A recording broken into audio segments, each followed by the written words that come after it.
UAP seem to be particularly interested in Navy vessels. At least that's what we learn when we take into account the sightings from 2004, the Tic Tac incident, the 2015 incident with the USS Roosevelt at the East Coast, and now we become aware of yet another incident which took place by late 2021 near another US Navy vessel. Joining me now is documentary filmmaker Dave Beaty, who has become privy of the facts. Dave, how did you learn? First of all, welcome to the show. Thank you. Nice to be here. How did you learn about this new incident?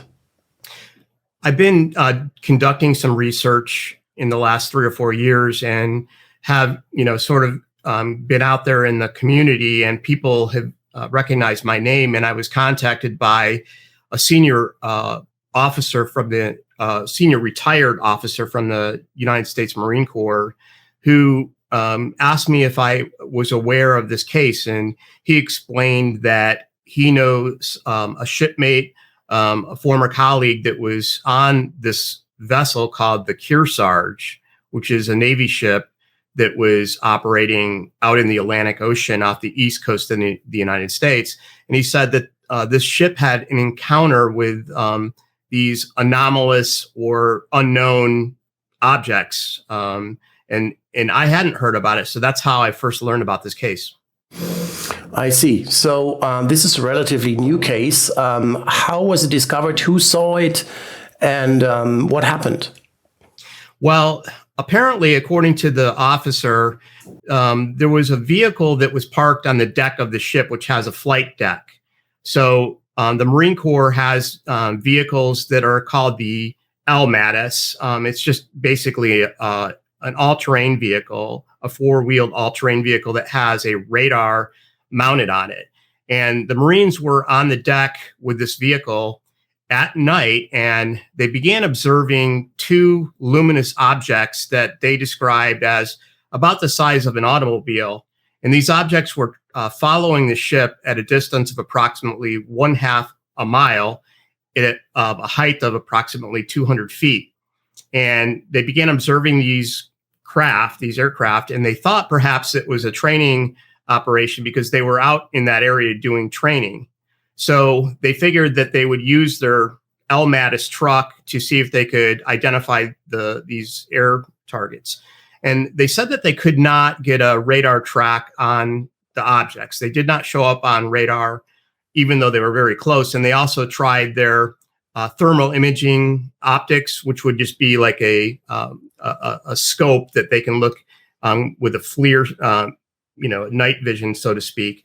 And they were also unable to get an image with that. But when they looked with their eyes, they could see these two objects with their eyes, and they also could see it with the camera. So they began recording some video of the objects. And I was told that they did capture some video, and they sent that on to their chain of command. And they were asking, I guess, soon thereafter, they were asking if this was a drone that was sent out by the Navy or the Marines as a training operation, and that they couldn't, affect these objects. They could not get radar and so on. But I'm told that the command said that these objects were not sent by the Navy. They were not sent by the Marine Corps. So to this date, they remain sort of unknown aircraft that were trailing this warship.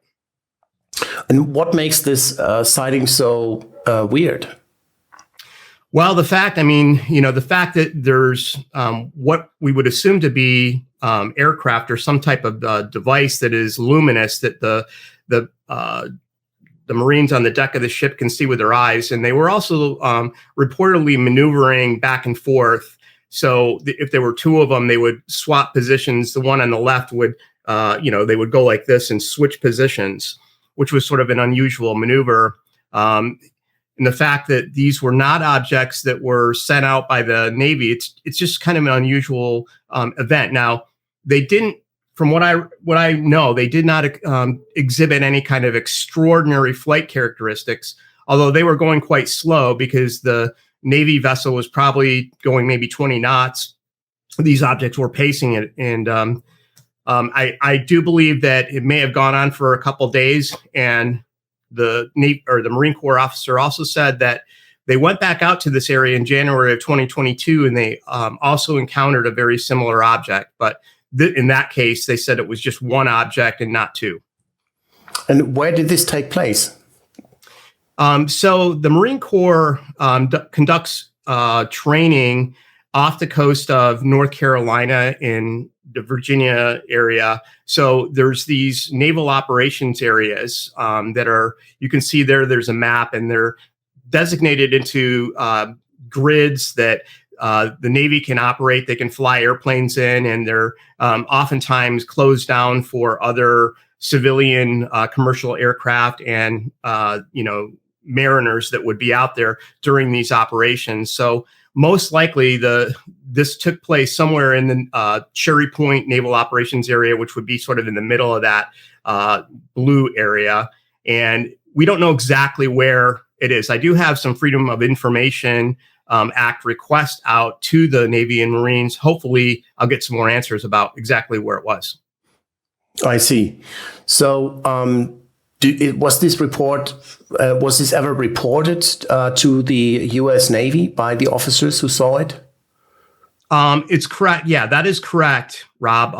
I was told that because they could not ID these lighted objects that were, basically sort of perceived as a possible threat to this Navy warship, they did submit a report to what is now known as the UAP task force, or the DoD in the United States is asking military personnel to submit reports of unidentified aerial phenomena. So there is a reporting mechanism, and I was told that in this case, the Marines did submit a report, including that video I mentioned. You also mentioned that they were filmed on camera, those supposed light balls. Do you think they will ever see the day of light, those videos? It's hard to say. It's my understanding that all of the UAP reports that are coming in from the military are classified at the very beginning. So unless there's some type of declassification of these reports and these incidents, I'm sure that the video itself would be classified as well. So it would be unreachable by the FOIA request. But the officer said that even though they did record these objects, he said that the video itself isn't that significant because it does just show these two lights. Yeah, as always, if you film something brightly lit on against the dark sky, right? Now, yeah. Okay. So are you still in touch with those officers who contacted you? Do you think you will get some more information? It's hard to say. There is a lot of stigma that surrounds this topic. And when somebody that's retired talks about it, it's a little bit easier. He indicated to me that he felt that the people that were on this ship were concerned about, the ramifications of talking about UAP and perhaps the career ramifications and so on. And that ship right now is actually deployed overseas, perhaps in the Med or the Baltic. We're not exactly sure where the Kearsarge is at the very moment, but the people that were on the ship in October or November of 2021 are most likely on the ship now overseas, and they're sort of unreachable at this point. I see. All right. So please keep us up to date concerning this case and other cases. Thank you very much for this quick interview, Dave Beaty. Thank you very much.